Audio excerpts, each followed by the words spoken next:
Wait, what? Tata just turned the cute little Tiago into a mini futuristic beast. And honestly, the old Tiago now looks like it still uses a Nokia charger. Today we're checking out the all-new 2026 Tata Tiago IC and EV facelift. And this hatchback might just embarrass cars that cost way more.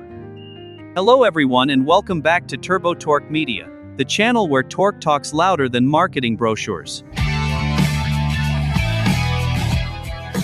Today we're diving deep into the newly revealed 2026 Tata Tiago Facelift, including both the petrol and EV versions. To talk about launch date, design changes, interior upgrades, variants, expected price, crash safety, EV range, and of course, whether this thing is finally ready to bully the Swift and Grand i10. First things first, Tata Motors has officially revealed the facelift, and reports suggest the official launch will happen on May 28, 2026. So yes, Tata fans, your wallets are officially under pressure. Now let's talk about the biggest change, the design. The old Tiago looked friendly, like that one neighbor who always smiles at everyone. But the new Tiago, this thing looks angry. Tata has completely redesigned the front end with slimmer LED headlamps, a sharper grille design, sporty bumper styling, vertical air vents, and a much more aggressive road presence. Honestly, it now looks inspired by the Ultras and newer Tata EV lineup. The EV version gets an even cleaner futuristic face. Basically, one version says petrol power and the other says I charge while you cry at fuel prices. The rear, Tata has added updated tail lamps with a connected light style design. Not fully connected, but hey, emotionally connected. Compared to the older Tiago, this facelift looks far more premium. The old model had softer curves and simple hatchback styling. The new one gets sharper edges, better lighting, modern detailing, and a much more expensive appearance. It's basically the difference between college student with a backpack versus corporate employee with EMI pressure.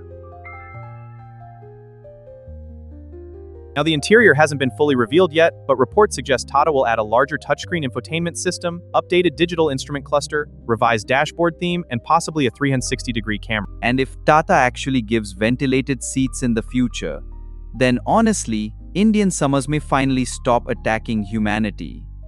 The petrol Tiago is expected to continue with manual, AMT, and CNG variants. It's a good mix of options. Meanwhile, the Tiago EV will likely come with two battery pack options, a 19.2 kW pack and a larger 24 kW pack. Petrol version is expected to continue using the 1.2-liter Revotron engine, producing around 86 PS power.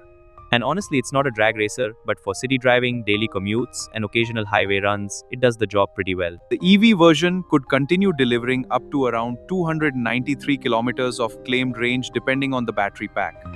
Now let's talk pricing, because this is where Indian buyers become financial analysts. Reports suggest the facelifted Tiago petrol could start around 5.9 lakh rupees ex-showroom, while the Tiago EV may start near 8 lakh rupees. The current Tiago already has a strong reputation for build quality and previous global NCAP ratings around 4 stars. Reports also suggest Tata may standardize 6 airbags in the facelift version. So, should you wait for the new Tiago? Honestly, yes. Because this is not just a small update. Tata has completely modernized the Tiago with sharper styling, premium features, improved technology, and stronger road presence. The EV version continues to be one of India's most affordable electric hatchbacks, while the petrol version now looks fresh enough to seriously challenge rivals like the Swift and Grand i10. But the real question is, would you buy the ICE version or the EV? Comment below right now.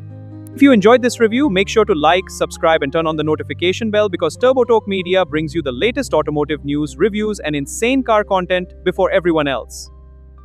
Thanks for watching, and I'll see you in the next one.